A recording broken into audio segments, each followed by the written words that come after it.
Welcome to Edmonton Public Library. Tonight we are celebrating Freedom to Read Week. My name is Richard. I'm a manager here at Edmonton Public Library and the chair of our fearless adult programming team. And to open the festivities, I'm going to welcome to the stage Brent McDonough, who is our chair of our Board of Trustees.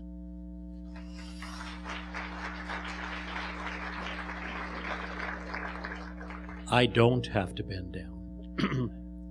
Good evening, everyone. Thank you, Richard. Good evening, Mr. Barsamian and fellow library trustee Michael Jantz here in the front, and CEO Linda Cook for Edmonton Public Libraries. And ladies and gentlemen, thank you so much for joining us here tonight to celebrate yet another terrific Freedom to Read Week. Freedom to Read Week is an exciting time of year for us at EPL. And although this is the 29th year that the Freedom to Read Week has been celebrated across Canada, the Edmonton Public Library has been a center for ideas, knowledge, and intellectual activity for nearly a century. We're celebrating our centennial in 2013. The Canadian Charter of Rights and Freedoms ensures our rights to thought, belief, opinion, and expression. And I believe this includes the right to read whatever you want, whenever you want, wherever you want. Yet we see on a regular basis individuals or groups attempting to restrict certain literature from reaching readers in our schools and our libraries. You may be surprised to find that some of the books that have been challenged in Canada over the last few years, well-known titles like J.K. Rowling's Harry Potter series, Mark Twain's The Adventures of Huckleberry Finn, The Handmaid's Tale by Margaret Atwood, of course Harper Lee's To Kill a Mockingbird, but even Star Wars: A New Hope. This, unfortunately, is not an exhaustive list of the challenges we've seen. There are many, many others. One of EPL core values is we are ideas champions. And well, what does that really mean? It means we champion the right for all ideas to be heard. It means we stand up for intellectual freedom, and we have a responsibility to guarantee and facilitate access to all expressions of knowledge and intellectual activity. We don't restrict or filter, we don't judge, and we don't discriminate. Through us, knowledge is explored and shared, people changed and shaped, partnerships made, and neighborhoods nurtured. We are a safe environment in every one of our branches in which to learn, share, and grow. We encourage people to express their points of view, to listen, and to understand the unique perspective of others. EPL offers more than 3 million items in our physical and virtual collection, as I know many of you are borrowers, from books, movies, music, e-books, e-music, and of course video games. And I am not embarrassed at all to say that many items we carry may be considered unconventional, unpopular, or unacceptable to some people. Our mandate is to offer materials that include the widest diversity of views and expressions. We don't condemn, endorse, or advocate controversial materials, but rather offer them for you to use without obstruction. As retired librarian, editor, and intellectual freedom advocate Mary Jo Godwin once said, "A truly great library contains something in it to offend everyone." So even though we celebrate Freedom to Read across the country for 1 week each year in February or March, I'm delighted to say that the library defends the right for all ideas to be heard year-round. We truly are ideas champions. I'd like to conclude my opening remarks with a quote from Salman Rushdie, who, as I am sure you all remember, had some widespread challenges on a very well-known novel of his own. I think this is a fair expression of what we are all here to celebrate tonight. Free societies are societies in motion. And with motion comes tension, dissent, friction. Free people strike sparks, and those sparks are the best evidence of freedom's existence. So great cities have great libraries.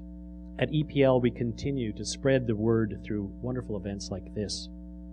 Welcome, Mr. Barsamian, and welcome to everyone here tonight. It's wonderful to see so many of you here celebrating Freedom to Read Week. Thank you.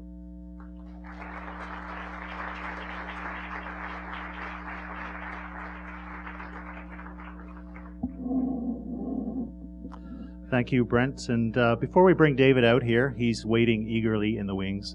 I want to thank a few people without whom events like these really wouldn't happen. So first of all, our Board of Trustees, our CEO, Linda Cook, our Public Services Leadership Team, who set the direction for this wonderful organization. And of course, the Adult Programming Team, two members of whom were outside this evening, Ariel and Christy.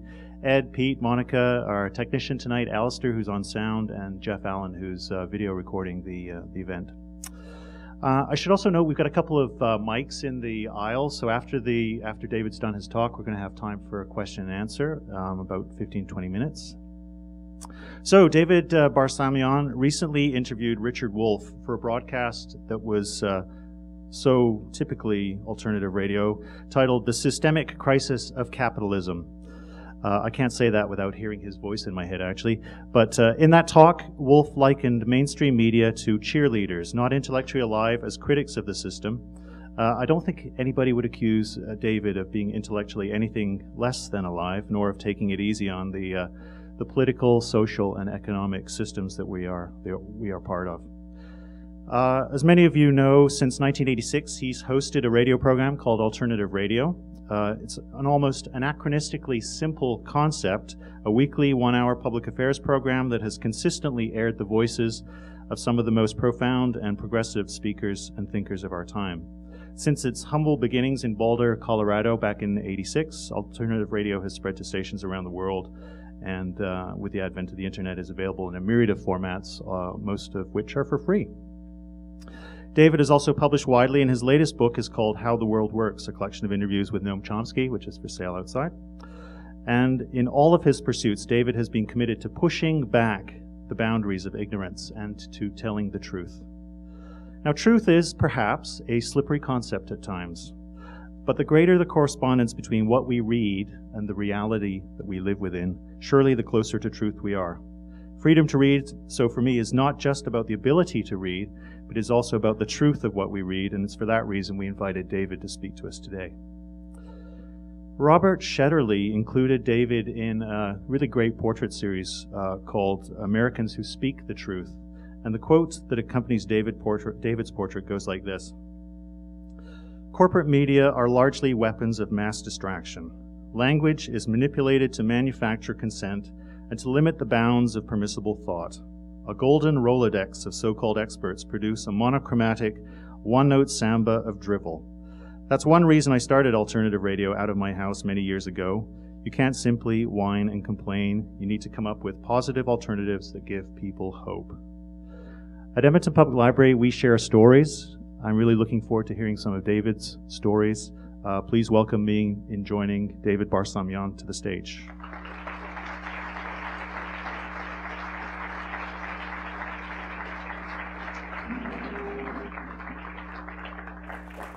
Well, good evening, Edmonton. Hermanos y hermanas. Great to see you all here. Hush Geldeniz, Hush Hamadid, Rametzek. Some of the languages some of you may speak. Bienvenidos. I'm thrilled to be here in Edmonton. It's actually my first time ever in your city. I spoke in Calgary last night as part of Freedom to Read. And this is a very exciting moment, I think. And I want to give a shout out to your local campus community radio station, CJSR,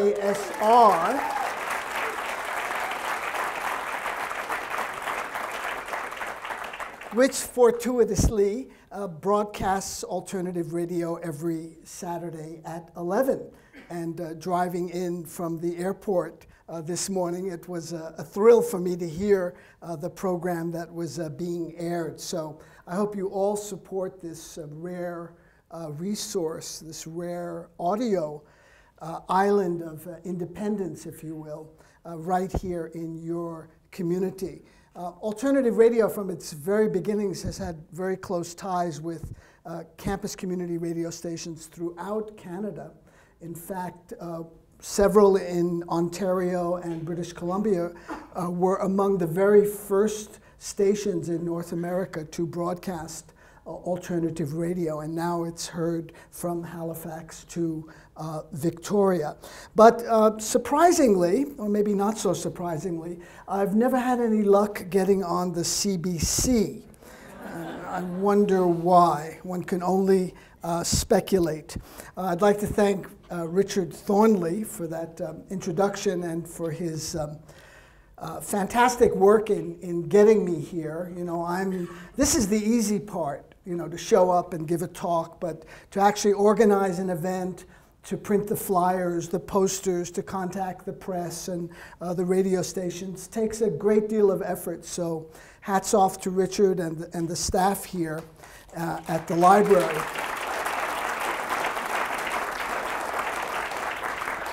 Let's hear it for the Prime Minister and his helicopter. Well, yes.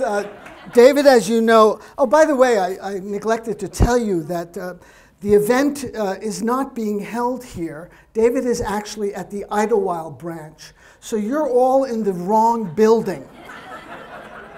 You are in Robocall land. And I've just dialed you up. Ladies and gentlemen, I'm sorry. This is the wrong place. You thought you were coming to hear David Barsamian here. He's across the river. Quick, run. You might get to hear him. Well, it is this robo-scandal that is sweeping the country.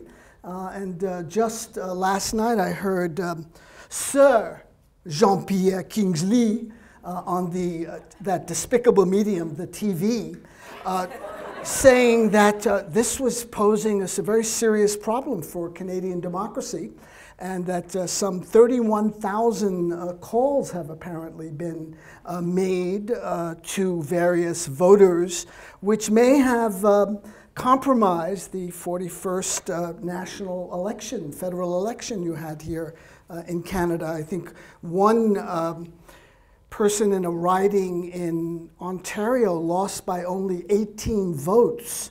So it's, you know, it's quite conceivable that there is some chicanery going on here. Now, of course, coming from the United States of America, the beacon of democracy, of light, of knowledge, of wisdom, of sophistication, we've never experienced anything like this. No one here is old enough to remember a Watergate, let's say, or I can see there are a few people here that remember the 2000 presidential election in the United States, where there seemed to have been some odd things going on in the state of Florida. Ballots went missing, people voted who were not eligible to vote, people who were eligible were not allowed to vote. Often people of color, particularly in Florida, were targeted for this kind of political manipulation.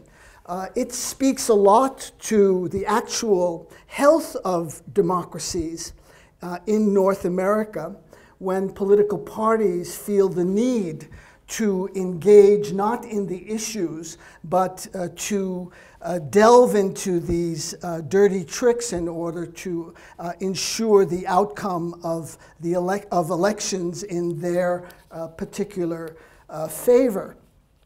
I think too much is made, actually, of elections, because if democracy only means you turn out and vote every 3, 4, 5 years for a particular candidate who represents a particular political party with a range of opinion from about A to D, to be generous, is that really what democracy is about when people don't have the opportunity to participate in decision making? So important national and international issues become sort of sidelined, and we're supposed to go home.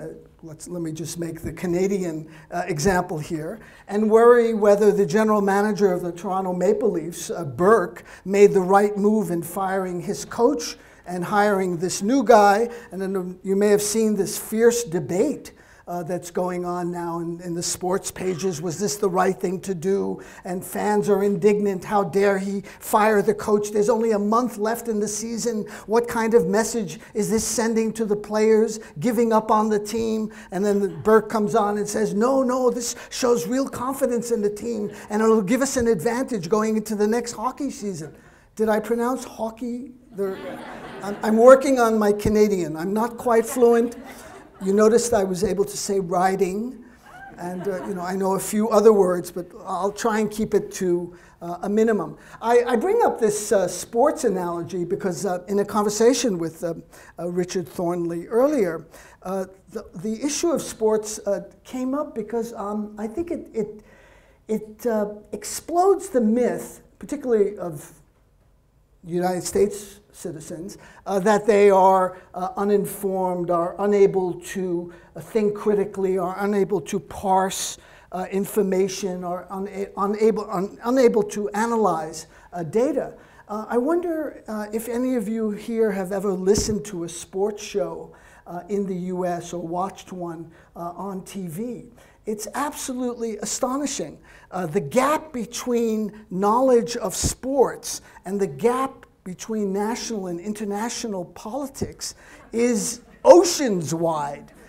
It's quite stunning when you hear callers from Montana or New Jersey, expressing their opinion about very complex issues of teams and the quality of the players and management decisions, and they have access. They seem to have great knowledge of very obscure data, such as in 1952, so-and-so hit so many home runs, knocking in so many RBIs. And it's quite impressive that there is that analytical power, but it's never demonstrated in the political, or rarely demonstrated in the political arena. And this is something that Chomsky pointed out to me, and in fact, he mentions in a wonderfully made Canadian documentary by two friends of mine, Mark Akbar and Peter Wintonic, called Manufacturing Consent. It won many awards. No one here will remember it. It came out in the early 90s, and this is too young of an audience to go back that far, but it's available on DVD. And Chomsky in there, and I had the privilege of participating in that film. My hair was of a slightly different hue then. The hairstylist that was supposed to come and do my hair got caught in that same traffic jam, and the Harper helicopter did not, pick him up. So that's why I'm doing radio, basically. It's a lot safer, folks, if you've got hair like this. And it's in that film, in that documentary, where he points out that Americans, U.S. people, have this tremendous analytical power, but it's an area that simply doesn't count. So they can have all kinds of opinions, all kinds of perspectives, but it's of little matter when it comes to actual important decisions like peace and war, the fate of the planet, which is, seems to be increasingly in peril and precarious as each day goes by. So robocalls, welcome to democracy. This is what democracy looks like in the 21st century. There's a lot of corruption. It's not limited, to this country. It's also to the great neighbor to the south as well. And I think, particularly when there's so much money floating around, that the attraction to engage in skullduggery becomes acute. This is not to say it will necessarily happen, but when you've got so much money, floating around, the idea of landing contracts, of getting these, lucrative deals made, can lead to a very, I would say, negative outcomes. This is again part of the insane political system that we have in the world's second largest democracy, India being the first largest, as they call themselves, where money is just allowed to basically hijack everything. And since a very damaging U.S. Supreme Court decision in January of 2010 called Citizens United, it has literally opened up the floodgates of money to just soak and saturate the U.S. Political system. Well, so much for democracy. We may return to it. Its origins actually are from a state now considered the cradle of civilization, which itself is on the brink of catastrophe, that being Greece, of course. But I want to talk about libraries and what libraries mean to me and what reading means to me and has meant to me. Without overstating it, a library saved my life. Why do I say that? I was born in New York in 1945, and my parents were survivors of the Turkish genocide of the Armenians, and they were country peasants, they were country bumpkins, they were not educated at all. We didn't have any books at home. We got one newspaper, which would, by today's standards, make the Vancouver Sun look like the New York Times. It was called the New York Daily News. I mean, it was a tabloid that was 4/5 of the pages were black and white photographs. Huge sports section, of course, huge weather section, and then a few things usually about crime and kidnapping and some local scandals.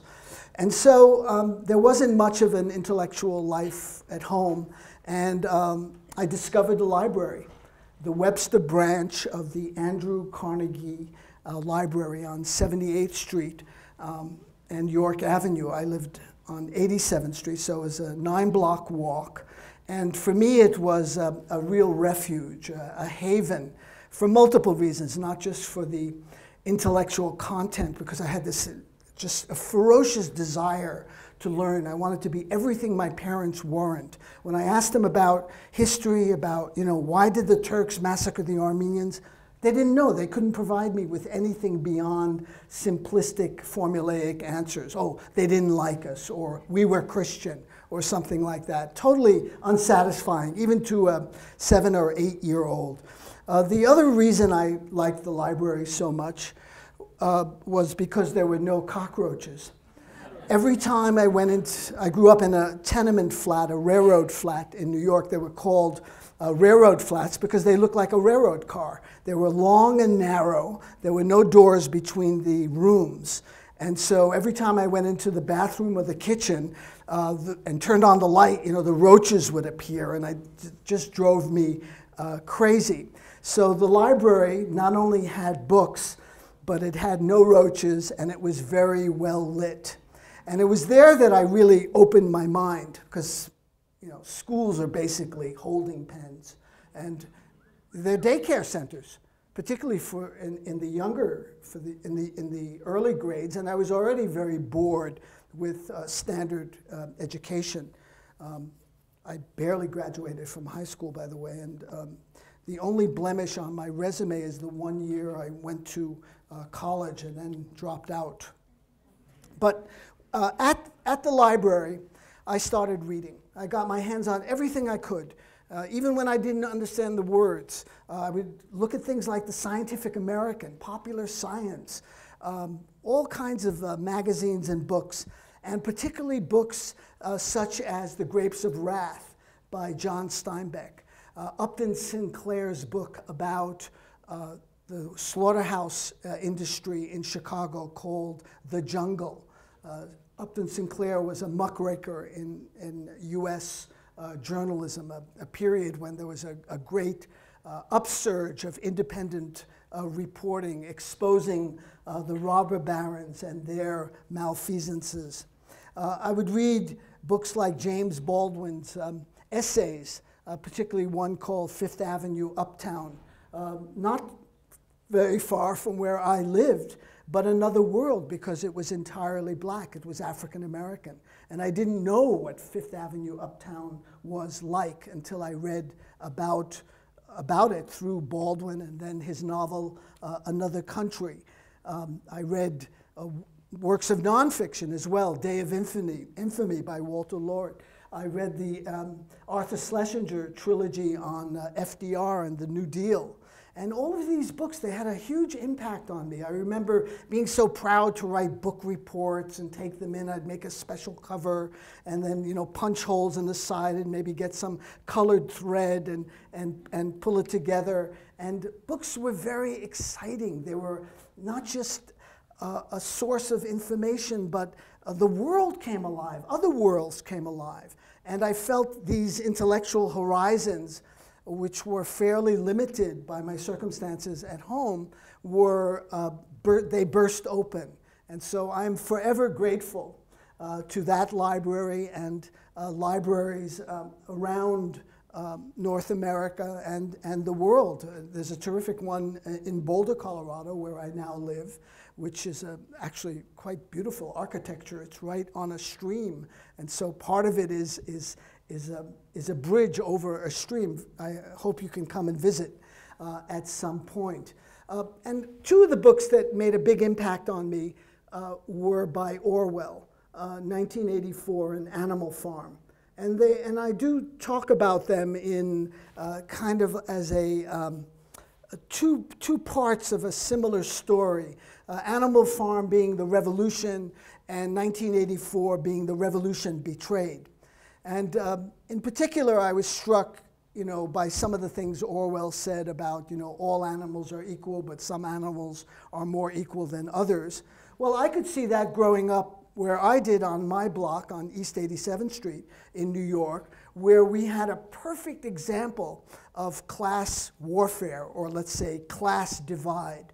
On one side of the block, if you can imagine this, were all of these tenements where there were the railroad flats. These are all walk-ups, no elevators. And a myriad of languages were spoken, Ukrainian, German. Actually, German was very prevalent at that time. We were the only Armenian family on that block. And so people, you know, working as, you know, elevator operators, janitors, doing, my father had a grocery store right, you know, downstairs from where we lived. Just, you know, that kind of bare income jobs. And across the street was another world. Across the street were brownstones, buildings of a similar height, 5 stories, that is to say, but full of rich people who lived in the whole building. They didn't have, you know, just one room. They had the whole building. And it was very instructive for me when I was going to school to see at 8 o'clock in the morning what was happening across the street. All of the nannies were coming from Harlem to take care of the white privileged children in those brownstones. And, you know, while we were struggling learning English, you know, the kids across the street were learning French. They were going to Europe on vacation, and, you know, we got as far as Central Park, which was not too far away. It's a big park in New York, and we thought, wow, this is the country. You know, this is like a rural area.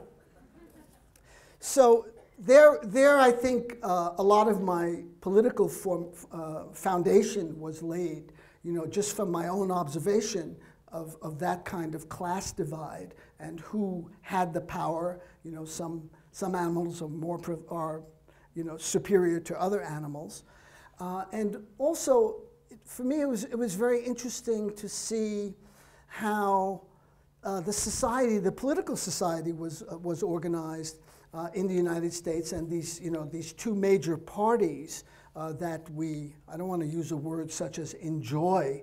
I'd rather use the word afflicted, because we are afflicted with, you know, the Demopublicans and the Republicrats. You know, there's a slight difference. I know a lot of people in the U.S. were, you know, overjoyed, particularly English teachers and librarians, to finally have a president of the United States who knew what an adverb was and could use it, knew how to use irregular verbs, complete sentences, even complete paragraphs with ideas. It was quite an amazing lexical moment to observe. And so I think a lot of the excitement around Obama may have been more lexical than content, because the fruit has not been born. What was promised in 2007 and 2008 has not developed, has not happened, and is not going to happen. That's not because Barack Obama is some evil character or has been bought out by ExxonMobil.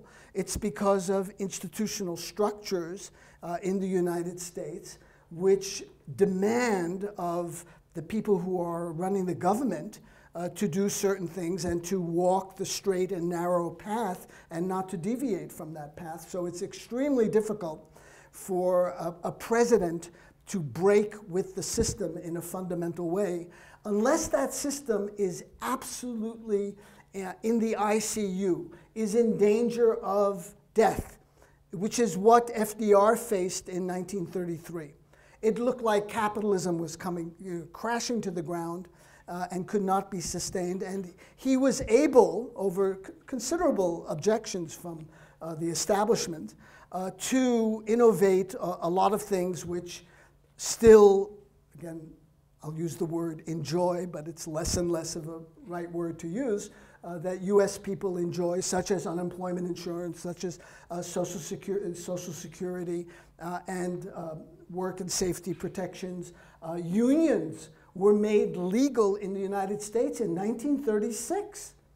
You know, this is the beacon of democracy. It was one of the last countries that actually allowed unions to organize legally. Before that, this was the Wagner Act, Wagner being a senator from New York. So I can talk more about Obama, but I do want to talk a little bit also about language and memory, because as the great Czech writer Milan Kundera says in the Book of Laughter and Forgetting, the struggle of humankind against power is a struggle of memory against forgetting.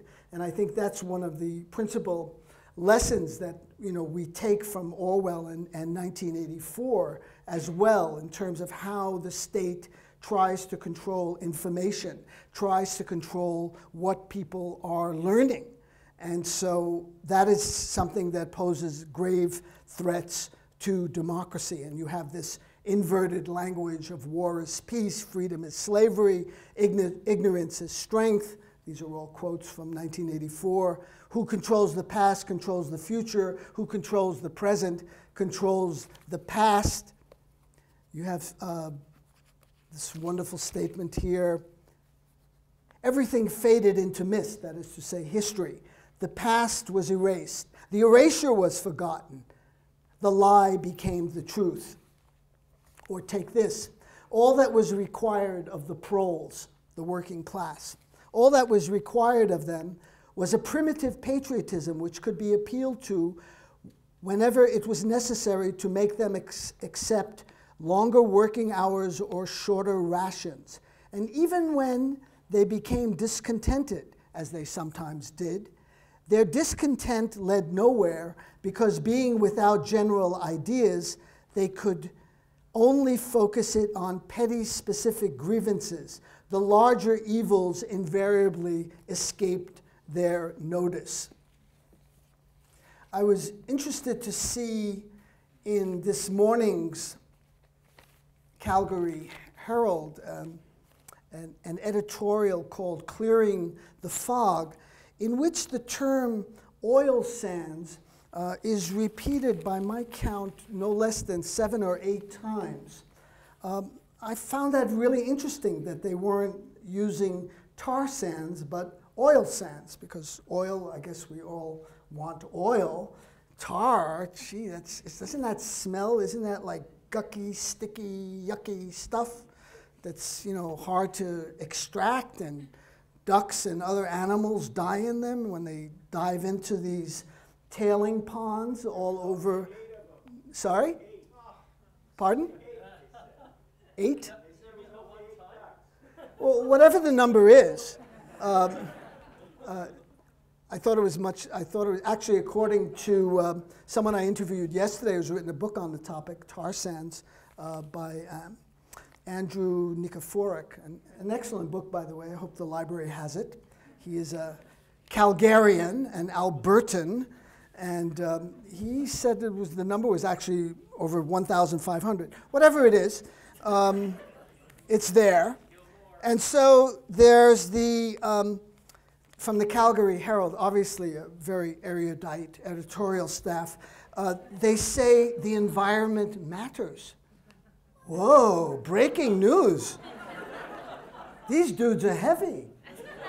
I mean, you have to appreciate this, I mean, the insight here. The environment matters.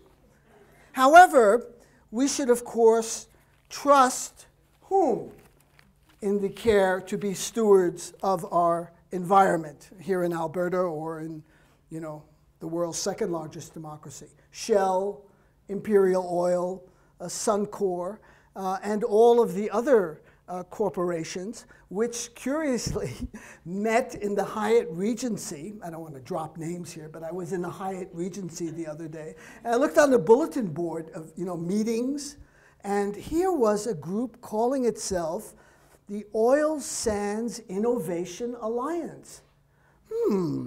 Gee, that sounds promising, and then I found out the coverage of it.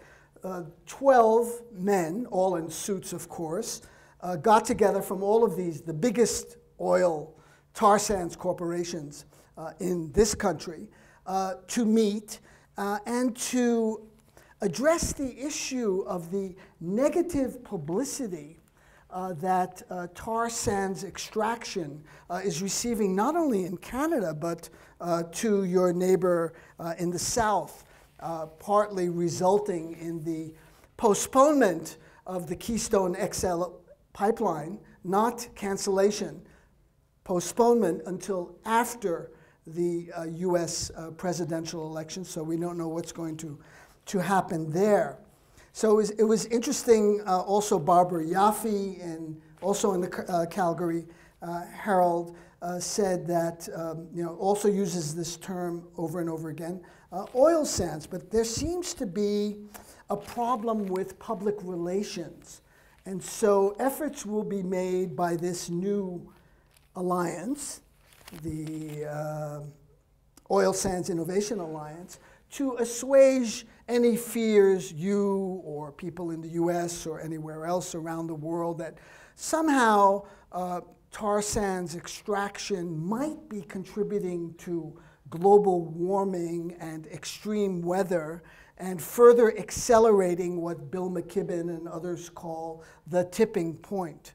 We don't know exactly when that point is going to be reached, but it's pretty alarming if you read the scientific literature, not the propaganda that corporations produce, who literally, I won't speak about Canada, but in the US, buy scientists, purchase institutions, who then issue papers and studies and reports, and then go on National Public Radio or the Petroleum Broadcasting Service, that's PBS. It's kind of like your CBC. I say petroleum because the petrochemical giants are their #1 sponsors. So, this program is brought to you by ExxonMobil or ConocoPhillips or Shell or British Petroleum. They've had to hold off on British Petroleum since the Gulf spill that's kind of tarnished their image, pun intended. And they go on these programs and say, there's no global warming. There's no connection between tar sands extraction or any of the things, these wonderful things that corporations are doing to make our lives better so that we can enjoy the fruits of democracy and prosper as a community.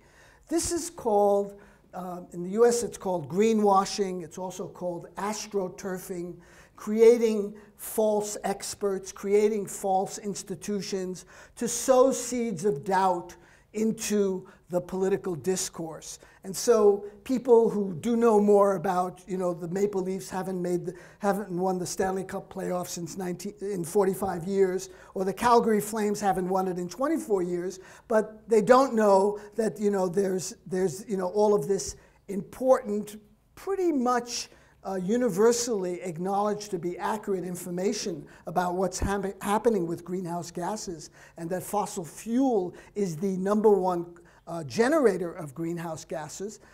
They, you know, are out in, as Orwell and, well, as Walter Lippmann said, who's like the father of modern American journalism. He's kind of revered as an icon. He called the people a bewildered herd. That's what that's, you know, it's a very elite kind of perspective to have on your fellow citizens. But that was, you know, in the 1920s, he wrote a very influential book called Public Opinion. More about that in a few moments. So one has to be, I think, vigilant, be aware of these kinds of phony scientific papers, phony discourse, phony jargon that's invented. You know, when corporations, who are corporations? I mean, we live in a capitalist economic system. What are they dedicated to? To preserving the environment or to making money? Their alpha omega is about making money. And I think when we're talking about this system, we should name it, first of all. And I don't use the euphemism free market. You know, another thing that Orwell warned good writers not to do. Don't use euphemisms when you can actually name the thing, like US foreign policy, imperialism, aggression, war, attack, bombings. That is much closer to what US foreign policy, which is kind of an antiseptic term. Well, US foreign policy, Bangladeshi foreign policy, Turkish foreign policy, Ivory Coastal foreign policy, etc. Again, you know, going back to Orwell, he wrote a very influential essay called Politics in the English Language. And I recommend that you all read it. Anyone who wants to be a writer, but also anyone who wants to decode the propaganda. This is a very good essay to read. And he writes here, this is, by the way, over 60 years ago, in our time, political speech and writing are largely the defense of the indefensible. Political language has to consist largely of euphemisms, question begging, and sheer cloudy vagueness. Defenseless villages are bombarded from the air. Pakistan, Afghanistan, Yemen, Somalia. Canada is a small wannabe power. The US is the major, you know, global imperial power, if I could say that. I will say it. Defenseless villages are bombarded from the air, the inhabitants driven out, the cattle machine gun, the huts set on fire, and this is called pacification. And you might recall during the Vietnam War, the US had a program of pacification, and it was literally mass murder from the sky, where entire tracts of Indochina, that is to say Vietnam, Cambodia, and Laos, became free fire zones. They were carpet bombed. You know, I often say I live in the USA, the United States of amnesia, because there's no memory of anything. We have a media that's fawning, that's obsequious, that you know, the journalists are largely lapdogs with laptops. They're stenographers to power, and they are, as was mentioned in the introduction, a weapon of mass distraction. So this year in US history is a very significant year. Why? Not because Whitney Houston died, because 50 years ago, John F. Kennedy, who's, you know, revered as a god in the United States, you know, for various reasons. Excuse me. 50 years ago, Kennedy launched the first air raids on Vietnam. That was 50 years ago, in fact, February, almost 50 years exactly. And this, of course, was the first major U.S. military escalation in Vietnam. It was to lead to the deaths of 58,000 Americans, which we all regret, but never mentioned is the 3 to 4 million Indo-Chinese who perished in that war to keep the world safe for democracy. Your prime minister at the time was Lester B. Pearson. Every time you fly into Toronto, you may see his name. I think it's at the airport there. Lester B. Pearson was a very passionate advocate of the U.S. war in Indochina, and Canada played a major role in supplying material to the U.S.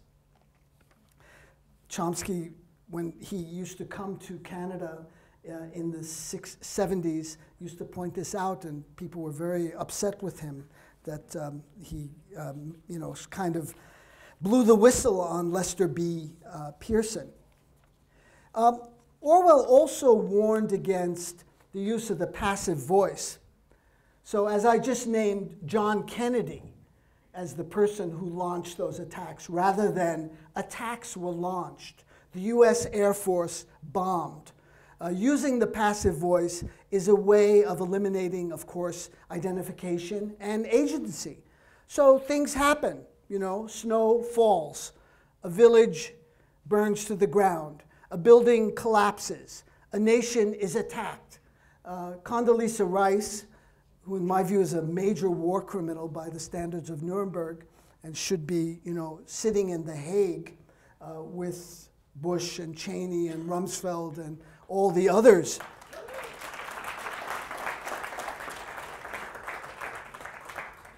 It's interesting that in Calgary last night, my very same sentence got also applause. It's unintended. I'm angry that these people are walking around, that these people who, by any objective standards of international law and human morality, are major war criminals. And if you remember, if you go back to Nuremberg, and it's always interesting to look at Nuremberg because it is partly victor's justice. We're right nearby here, Winston Churchill Street, I believe. So Winston Churchill Square, the bomber of Dresden, a city that he knew had no military value, incinerating tens of thousands of people long after the war was, the war was already over basically. And you can actually read about this in Slaughterhouse 5, which I'll come to a little bit later, a book that is banned and challenged in many jurisdictions in the US, believe it or not. Not for its depictions of mass murder from the sky by the British 8th Air Force, I believe it was, but for what? It promotes drinking. I know I'm in Canada, so nobody's involved with that. Cursing and sex. Three things that I'm sure Canadians are totally unfamiliar with. It's kind of rampant in the US, so I think that's why we need to be protected from books like Slaughterhouse 5, and of course its content. So a couple of days ago, excuse me, in the Financial Times, I remember when Condoleezza Rice, Secretary of State, was visiting London, the banner headline said, in Iraq, mistakes were made. Whoa, mistakes were made. Okay, who made those mistakes? Who is going to be held accountable?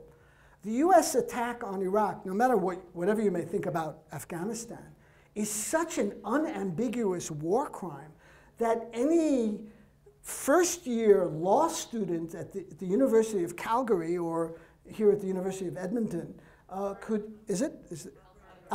University of Alberta in Edmonton. Any first-year law student could win that case. It's a slam dunk. You wouldn't have to do any research. The planning and waging of aggressive war is the supreme international war crime. That's why the Germans were held to account for invading Norway, for invading France, for invading Greece, for invading Yugoslavia. The planning and waging of aggressive war. Not only that, the threat of war is a war crime under Nuremberg, and it is part of the UN Charter. So the saber rattling that Israel is conducting right now in Ottawa and elsewhere with Stephen Harper right next to Netanyahu, and also Obama and Panetta and the other, the war party in the United States, that too is a war crime, threatening Iran with violence. Even sanctions is considered a hostile act of aggression. Under U.S. generals have said that. U.S. military has said that if anyone imposes sanctions on the empire, because when you're the empire, you have total immunity. You can commit as many crimes as you want, but if somebody, walks out of a Domino's or a Pizza Hut without paying for a slice of pizza, they're going to jail. But if you invade a country, no problem. Hasta luego.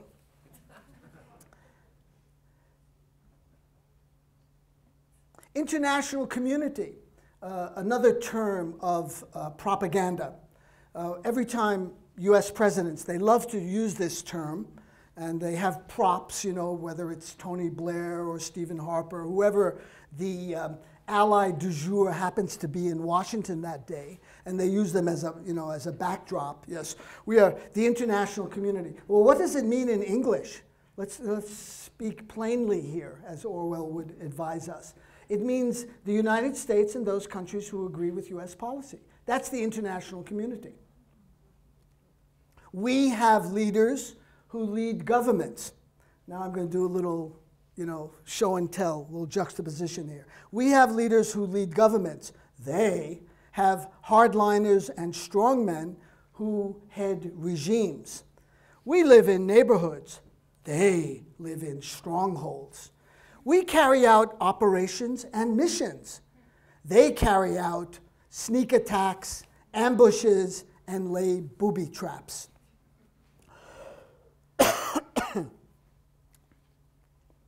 Without having the ability to break down these terms of propaganda, it makes the citizenry very vulnerable.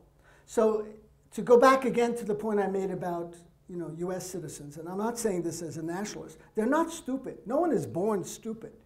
Stupidity is constructed. And if you have a bad diet is constructed. And often there are class connections here as well, dealing with nutrition. But if you give people a constant diet of propaganda, and as Goebbels boasted, with constant repetition, we can convince people that a circle is a square and a square is a circle. These are just terms. And with constant repetition, we can prove the opposite. That is the big lie technique. So what happens when violence is sanitized and immunized in this way, and the population, the US population, is inoculated from feeling anything? Oh, missions were carried out. We're moving forward on this operation. There's no blood. There's no pain. There are no kids getting blown up. There are no orphans. There are no homes being destroyed, civilizations being wiped out. I mean, Iraq today is in an extremely dangerous situation, largely caused by the US invasion, which Chrétien had the wisdom to keep Canada out of. But Stephen Harper from this great province did not feel the same way about Afghanistan. So that the distancing from reality, using coded language, I won't say that yes, it does enable violence. It allows the empire to run amok. It allows for these kinds of things to happen in our name because we want to liberate Afghan women from the oppression that they're suffering under. Well, how about the oppression the Saudi women are suffering under, or Jordanian women, or Egyptian women under Mubarak, and in many other places as well? I remember the great Indian writer Arundhati Roy saying, the invasion of Afghanistan, this is the first time the US Marines has ever been called a feminist organization. No, I'm glad you're laughing, because when this was stated, you know, by George Bush and his wife as well, and others, the press corps, which is what we have in the U.S. My French is not that bad. The press corps, you know, didn't laugh. You know, they were right there. They were just sitting, taking notes. Oh yeah, U.S. is, you know, going to liberate Afghan women. During the height of the Tahrir Square uprising in Cairo in January and February of 2011, you may recall that the U.S. propped up the Mubarak dictatorship for literally decades. I mean, he was the second longest ruler of Egypt since Ramses II. He ruled for 31 years. Yeah, 31 years. The U.S. billions of dollars in aid to Egypt, never said peep, never said a word about human rights violations, suppression of unions, for example, and you know, many other issues. Hillary Clinton gets up at, when it still looked like, you know, it was kind of touch and go, you know, would they succeed in ousting Mubarak or not? And like many other instances, the U.S. was, you know, almost to the end, backing the dictator, as it backed the Shah to the very end, as it backed Noriega to the very end, to Duvalier, to Somoza. That's the technique, to Batista. You stay with the dictator to the end, and then when he falls, you sell him out, and then you reinvent history. You engineer history to recreate a fictive past.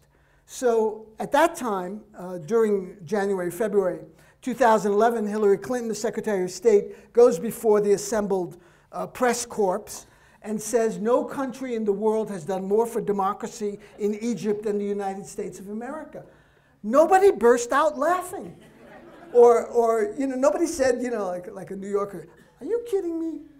I mean, you got to be kidding, right? I mean, this is a joke. I mean, we're not completely stupid here. You know, we know what's going on. We know the history of support.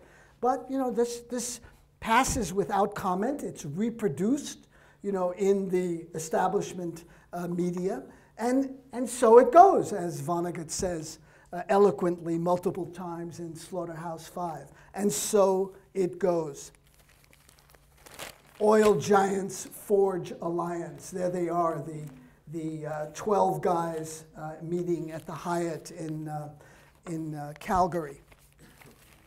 Now, I want to talk a little bit about, I'll get to freedom to read and censorship in just a moment, but a little bit more about propaganda, because it's very effectively used in the United States, even though we have a lot of independent instruments like alternative radio, like KGNU and other campus community radio stations in the United States, internet sites, and the like. But for propaganda to be really successful, it has to be transparent. It can't be as it was in the old Soviet Union, because in the old Soviet Union, Soviet citizens knew, you know, whatever the state was saying, the opposite was true. So if the state was saying there was a record grain harvest, they know, oh, there's going to be a food shortage this year. There may be a famine. We better store our, you know, food. That, you know, that kind of thing. Or if, you know, the Soviet Union was exporting X amount of goods, they know there must be a trade deficit now. So it was very easy to translate, you know, opposite. I'm sure the same thing happens in North Korea, Syria, you know, other states where there is a heavy intervention. But in democratic societies, as Chomsky has pointed out numerous times, it is difficult to use the bludgeon. It's difficult to use the stick on the population. You simply can't beat people up for saying, you know, I don't agree with you. And so here, that is to say, in countries like the US and Canada, it's a much more sophisticated, organized system of kind of mind control. At least that's the effort. And kind of the godfather of this industry is someone named Edward Bernays.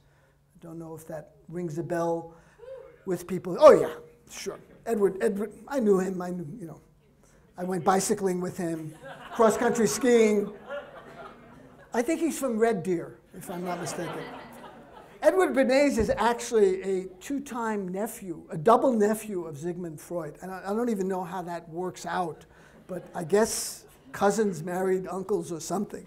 But he is regarded as the literal father of propaganda. And the term actually is it's a Latin word that goes back to the 15th or 16th century when the Pope at the time, whose name escapes me, I think it was one of the Leos, but there were so many Leos, who can keep track? It was one of the Leos, and he was very worried about Martin Luther and the Reformation and this new Protestant Christianity that was coming up. So he was sending out propagandists, they call them propagators of the faith, to make sure that people did not lose their Catholicism and, you know, succumb to this new subversive Lutheranism.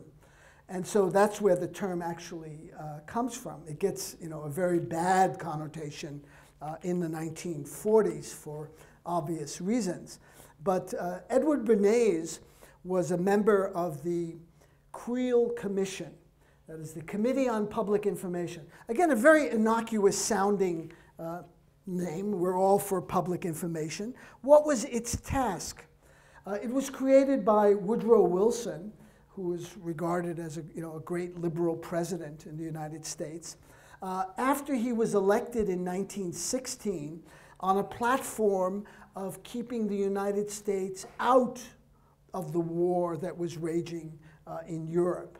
But that wasn't his intention at all, because he was under tremendous pressure, surprise, surprise, from the financial and banking institutions in New York, because at that time it looked like Germany was going to win the war, and the huge amounts of loans that the New York banks had given to Paris and London would never be paid if Germany won the war.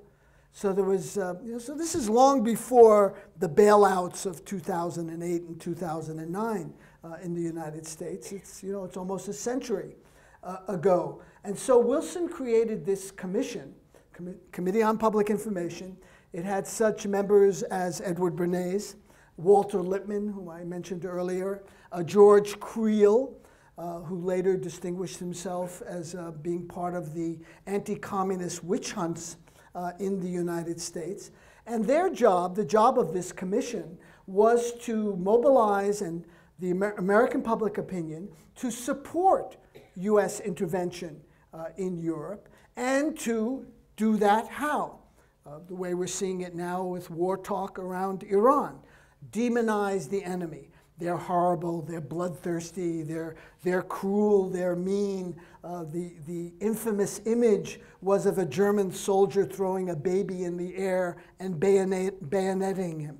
This was very, very common, and there was a demand almost from the population with this almost 24/7 propaganda that the US should, in fact, enter the war, and it did. And those banks got paid off because Germany lost the war and Britain and France emerged as victors.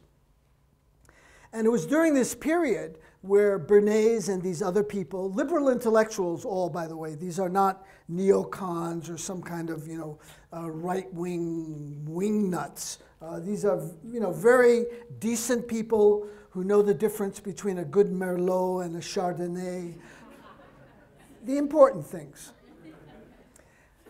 Bernays said the conscious and intelligent manipulation of the organized habits and opinions of the masses, note the vulgar Marxist term here, masses, is an important element in democratic society. We are governed, our minds are molded, our tastes formed, our ideas suggested, largely by men we have never heard of. This is a logical result of the way in which our democratic society is organized. He continues, if we understand the mechanisms and motives of the group mind, it is now possible to control and regiment the masses according to our will without them knowing it. He called this engineering of consent. Lippmann called it the manufacture of consent. And Bernays proposed, then stated, those who manipulate this unseen mechanism of society constitute an invisible government, which is the true ruling power of our country. And again, to go back to that formulation from David Hume and John Locke, the options for state violence are somewhat limited in liberal democratic societies. So it's much more important to control the public mind when the gun is not readily at hand. Although I must say, since the Occupy Wall Street movement has developed in the US, we have seen a very militarized and a violent response from the state security forces. This is nothing compared to what happened in the 1960s and 1970s, when there were official government campaigns of assassination of the Black Panthers, of the Young Lords, of the American Indian movement, and also campaigns of defamation and subversion by agents provocateurs. This was all under what was called the COINTEL program, a very dark period in US history. We don't know if we're going in that direction again in the States, but just recently, the change you can believe in president signed the Defense Authorization Act, which gives the executive in the US enormous power to suspend civil liberties and also to detain people for up to 2 years without charge, without legal representation, on suspicion of terrorism. Again, you know, a word that is being used very promiscuously in all the media, and caution is, again, advised. So these people, these liberal intellectuals, understood the role of propaganda. Bernays later went on to, in my view, become indirectly, one of the greatest mass murderers in the history of the world. Why do I say that? What could he have done? He was the one who persuaded women to smoke. He was the one who conducted these Madison Avenue campaigns to persuade women that to be independent, to show their husband, we're equal to you, we're going to smoke, we're going to defy society, we're going to defy morality, and we are going to smoke. And he succeeded in persuading millions and millions, I presume in Canada as well.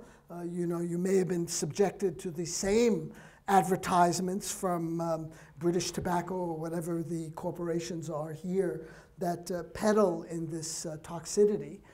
He is, you know, indirectly responsible for the deaths and the, you know, huge loss to societies, to families of all of these people who died from cancer-related, smoking-induced campaigns. It was very, very successful. Bernays later went on to be a propagandist for United Fruit in Guatemala, when the democratically elected government there of Jacobo Arbenz was overthrown in a CIA coup. Bernays, having learned well at the Committee on Public Information during World War I, demonized Arbenz in a slightly different way. He was a red agent. He was a servant of Moscow. He told the Guatemalan people that they'll have to learn Russian. The churches will be closed. But by the way, in the previous year, the Americans did the exact same thing in Iran in 1953, overthrowing a very popular, liberal, democratically elected Prime Minister, Mohammad Mossadegh. Mohammad Mossadegh did, I must concede, have serious problems. First of all, he was educated at the Sorbonne. Need I say more? In America, that's a huge laugh line, by the way. In the US, I know I'm in America here, trying to keep that distance. He spoke French, but also he had this other very alien foreign idea. He somehow believed that the oil that existed in Iran should benefit the Iranian people and not the Anglo-Iranian Oil Company, which is the forerunner of British Petroleum, which was realizing 100% of the profits of Iranian oil. Imagine that guy. Imagine the nerve, thinking that Iranians should get part of the natural resources in their country. I mean, is this off the wall or what?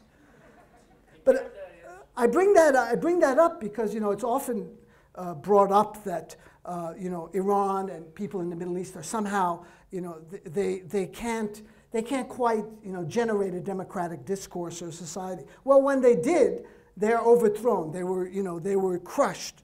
So there, you know, there is a history there, and that's why, you know, it is so important to provide context and background and not simply, you know, fall back on one-liners and simplistic formulations. You know, I can't see a clock, but I'm wondering how we're doing on time.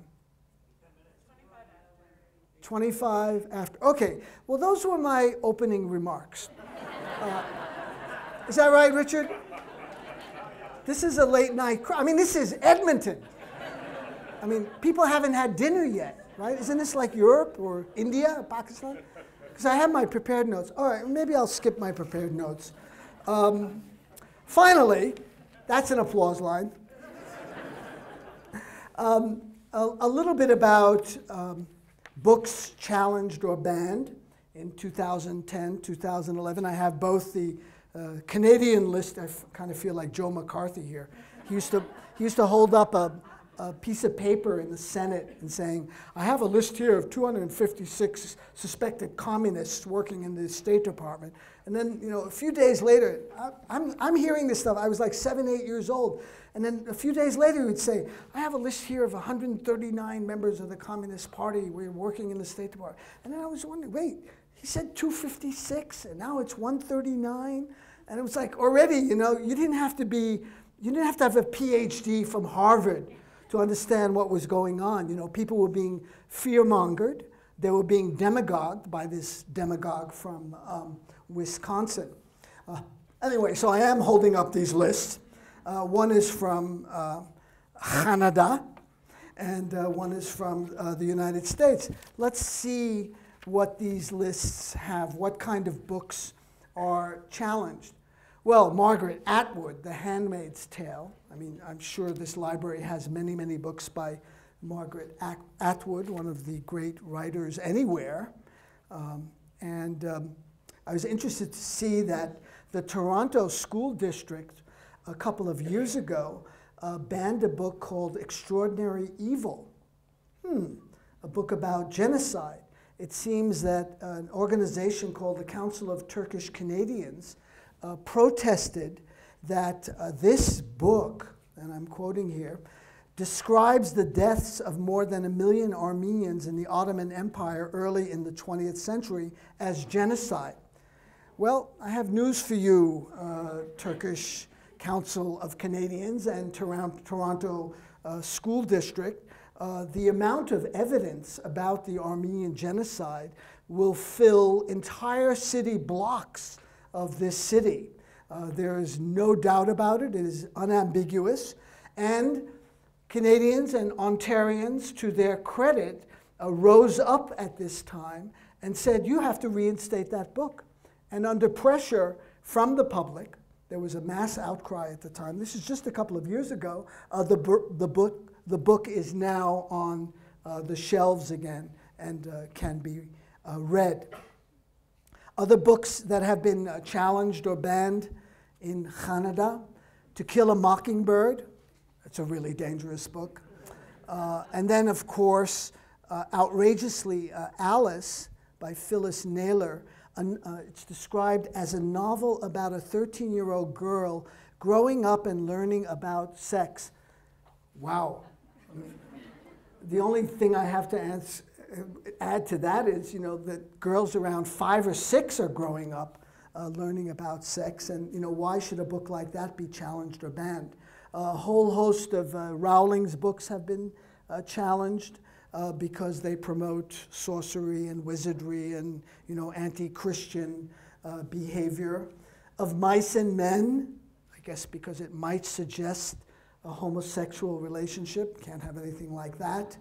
And a number of other, a book called Snow Falling on Cedars, This was the only book that I found on both lists, both US and Canada. Snow Falling on Cedars, you may have read it, it's a novel, I actually did read it, by David Barsamian. I guess it shows interracial relationships between Japanese American and an Anglo around the time of World War II, and that may be just too much for certain people. But now let's go to the world's second largest democracy. Everything is on a bigger scale in America, including books that are challenged and banned. I mentioned Kurt Vonnegut's Slaughterhouse-Five, which glorified drinking, cursing, and premarital sex. J.D. Salinger, Catcher in the Rye. Toni Morrison's Song of Solomon. A very new book, a biography of Mahatma Gandhi, written by Joseph Liliefeld, a longtime correspondent for the New York Times, called Great Soul. This book was challenged in Santa Cruz, California, and I believe was taken off the shelves. Why? Because the author suggests that Gandhi may have had a homosexual, gay relationship with one of his colleagues. And for Hindutva or Hindu nationalists, this is just, beyond the pale and cannot be tolerated. Other books, the Quran, I don't have to say anything more. I mean, first of all, look how they write from right to left, that's all you need to know. Brave New World, Aldous Huxley. I'm surprised Orwell is not on here. Diary of Anne Frank, now, a very dangerous book. Another book from a great Brazilian educator, one of the, I think, supreme figures of the 20th century, Paulo Freire. His book, Pedagogy of the Oppressed. It's a landmark book. This has been banned in the great state of Arizona, where I know many Canadian snowbirds are currently ensconced. And in the great state of Arizona, this book was banned because it's promoting ethnic resentment. You see, when elites go to first-rate colleges and schools and universities, and the rest of the population either doesn't go to school or drops out or has very inadequate education, that doesn't promote ethnic resentment. That's okay. An odd way to describe that, the pedagogy of the oppressed. I'm surprised there aren't books like Wretched of the Earth by Frantz Fanon on here, or some of the James Baldwin books that I mentioned. But be that as it may, free speech is always under attack. Ideas are under attack.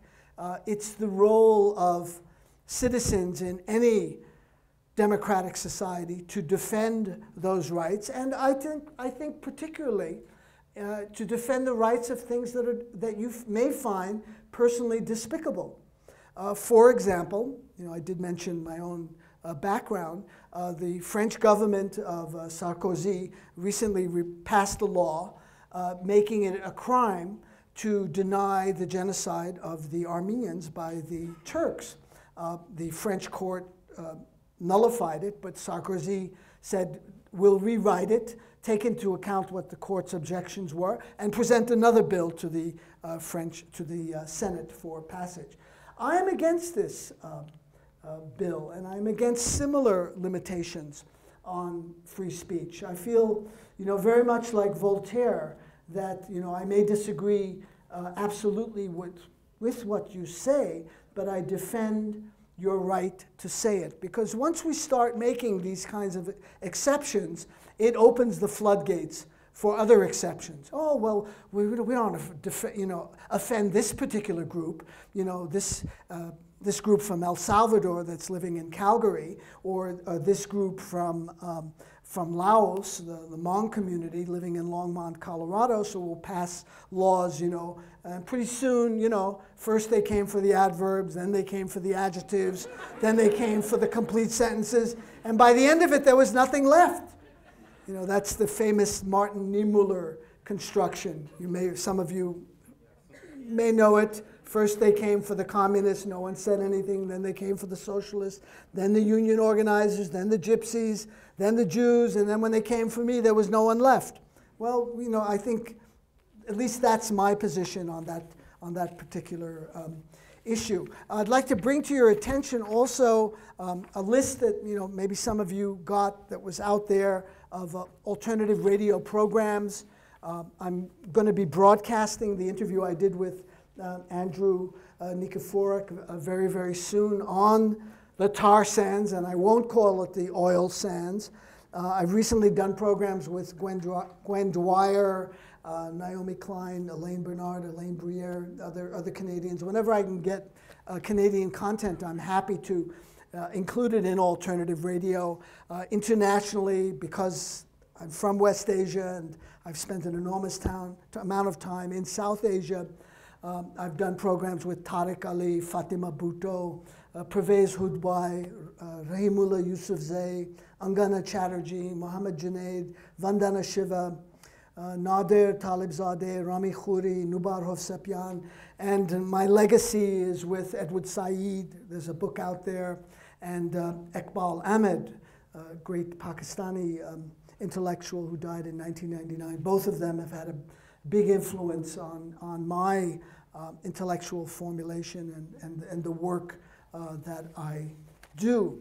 And of course, I'm perhaps best known for the work with Chomsky and the books and all the radio broadcasts. If Guinness would have such a list, I'd probably be the person who has interviewed Noam Chomsky the most.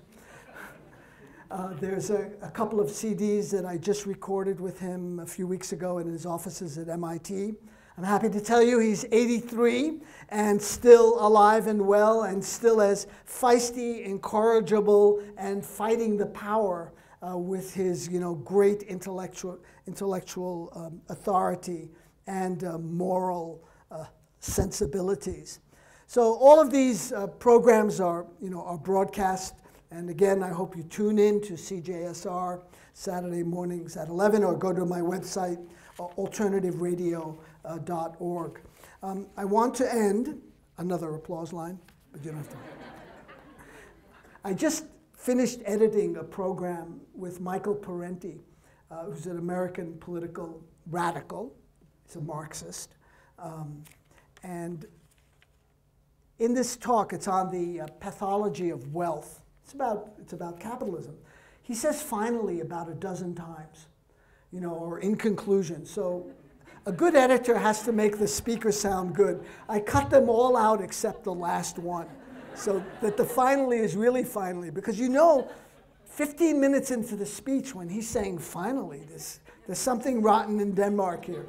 So that's what, you know, that's what a good editor does, and I try to make, you know, my guests as cogent as possible. But I want to conclude with the wonderful words of a dear friend of mine and someone who inspires me greatly, even though, you know, she's 15 years younger than I am, Arundhati Roy of India, who's a marvelous writer who could have had a fabulously successful career as a novelist.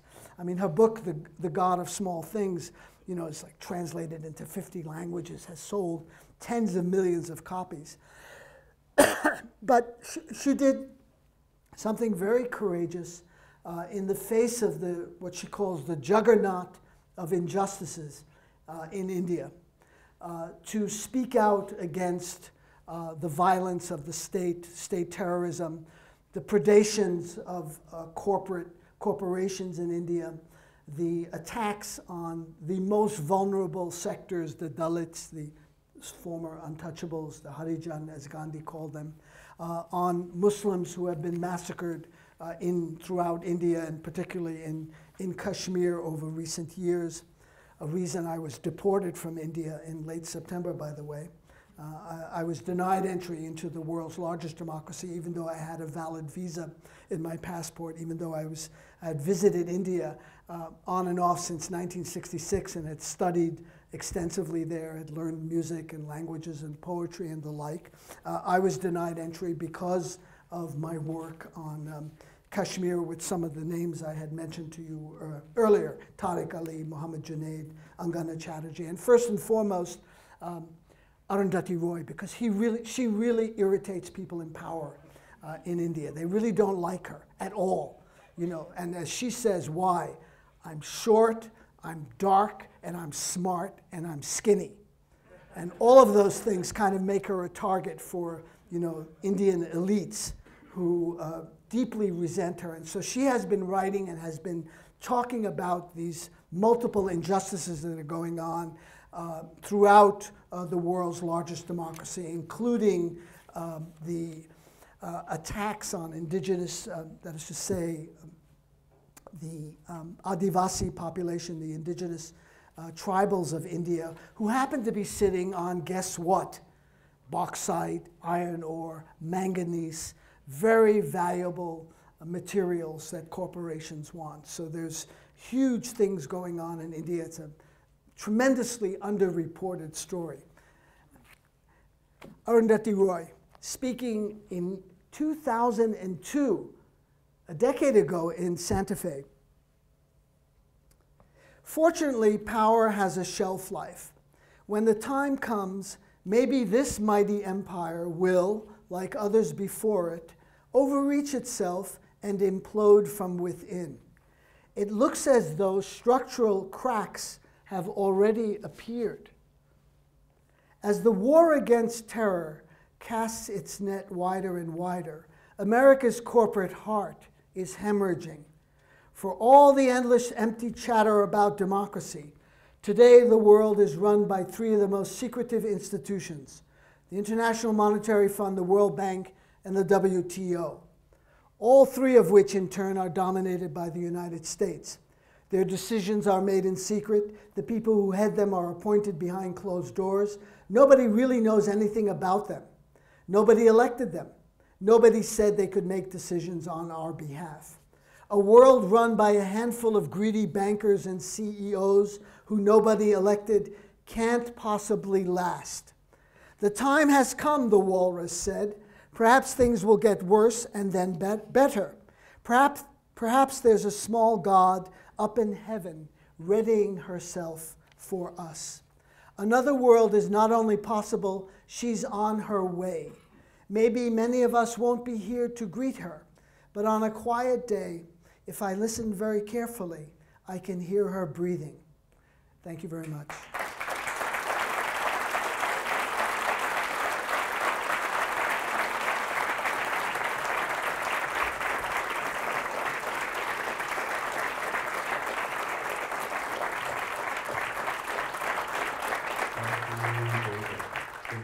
Most stimulating evening, and we've actually got some time for questions. We've got a couple microphones set up. If anybody has any questions of David, just go to the mic.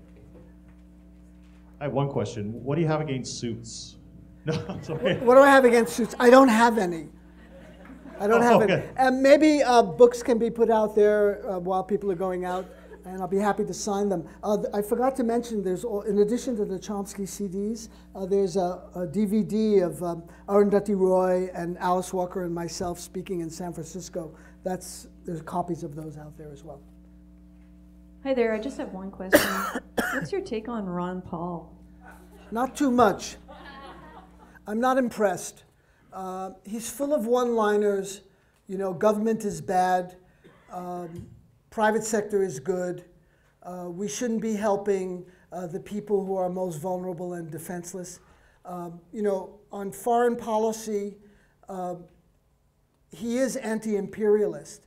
On domestic issues in the US, he's a catastrophe. I mean, he's asked questions like, what do you do if a poor person has no health insurance? And he kind of, you know, flippantly said, well, they have to die. You know, it's kind of social Darwinism that he's promoting. So I'm not impressed. Thanks so much for the talk. I just had a question about sort of where this problem resides, I guess, because it's not just a problem that's present in our age, but it's kind of present age to age. And I guess I just would like to get your take on where this problem of, I don't know, people in power using power in a certain way, I guess. Power corrupts and absolute power corrupts absolutely. And I guess, are you willing to sort of like, at the bottom, just hang your hat on like people with power will always be corrupted because that is our human nature, or is there sort of a better option because it seems like inevitably someone comes to power? Well, I'm not in a position to talk about human nature. I think some things can be ascribed to human nature, like hunger, thirst, desire, affection, those kinds of things. These other things, I believe, are constructed, like greed, like lust for domination.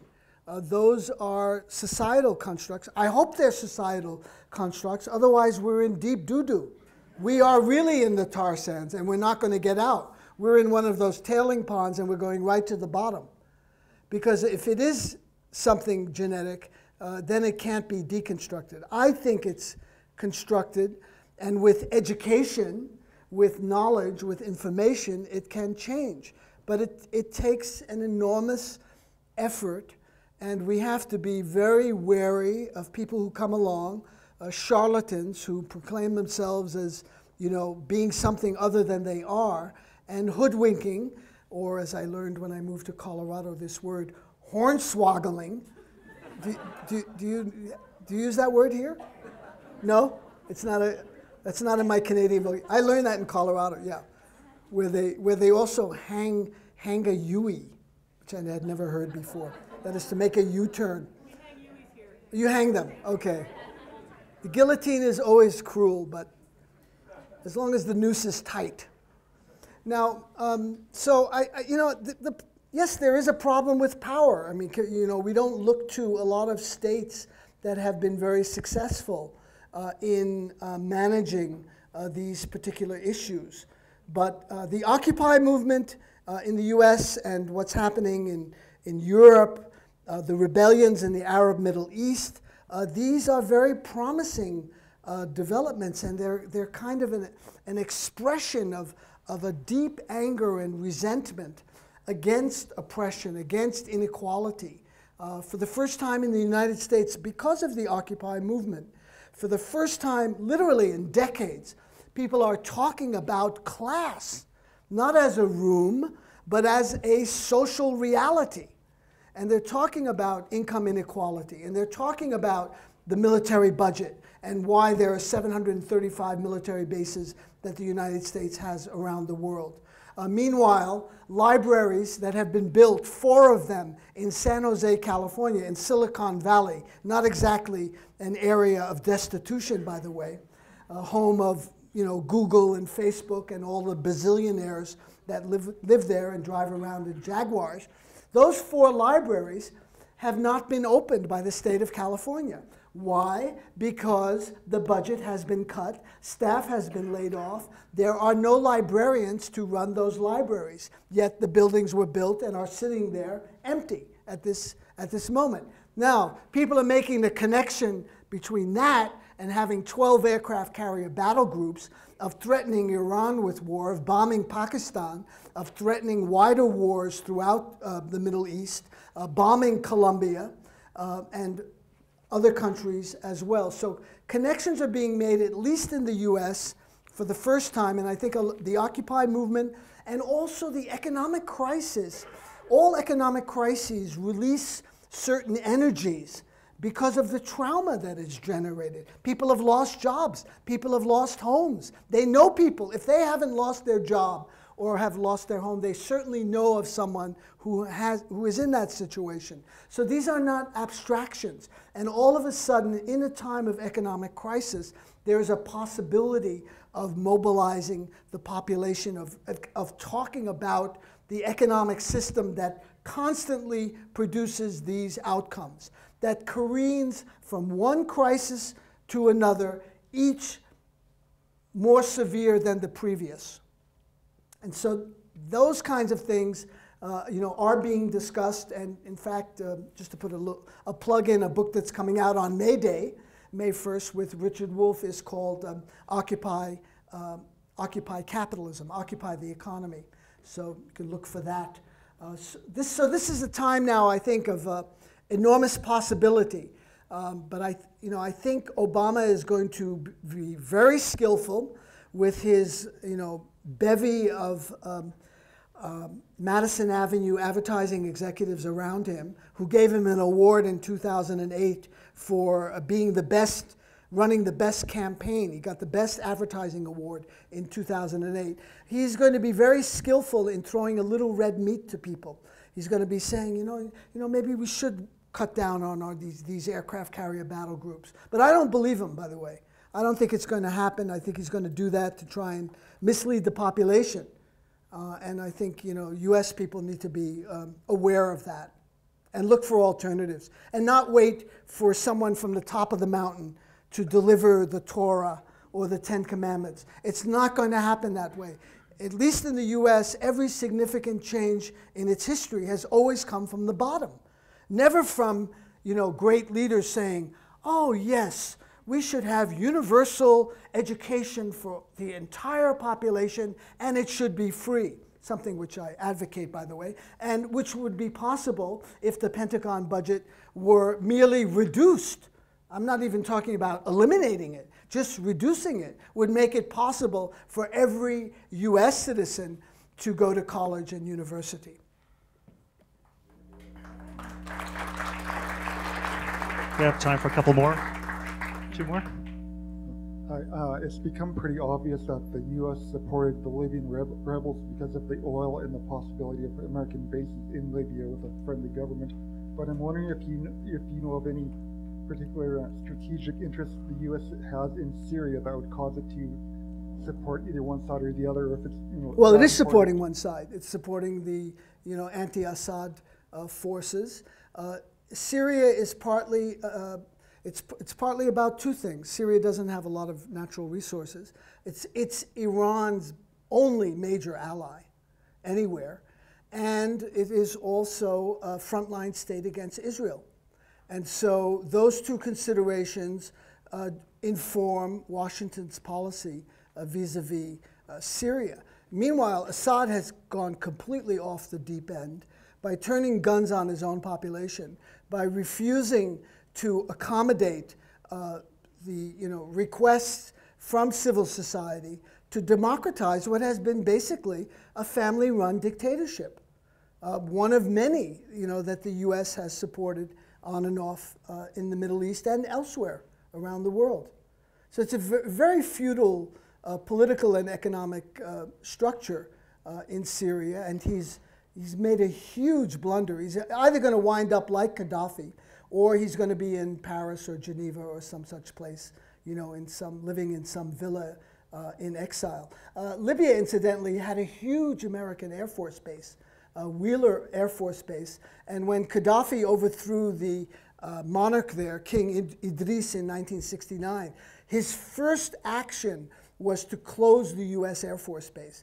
And it made him overnight a hero in the Arab world, which was the population has always been anti-imperialist. It's been the governments who have sold out the people time and time again. Hosni Mubarak, for example. I mean, after Nasser, there became a whole slew of collaborationists, and Frantz Fanon, accurately wrote about this 15, 20 years before it happened. He could see what post-colonial states were going to be like: authoritarian, military-driven, and aligned with an imperial power, either the U.S. or at that time the Soviet Union. Edward Said also has a lot about this in that book, The Pen and the Sword, which is out there. Okay, I think we got time for one more question, then David will be out in the lobby, so if you want to ask him, want to talk to him more, that's okay. So, gentleman over there.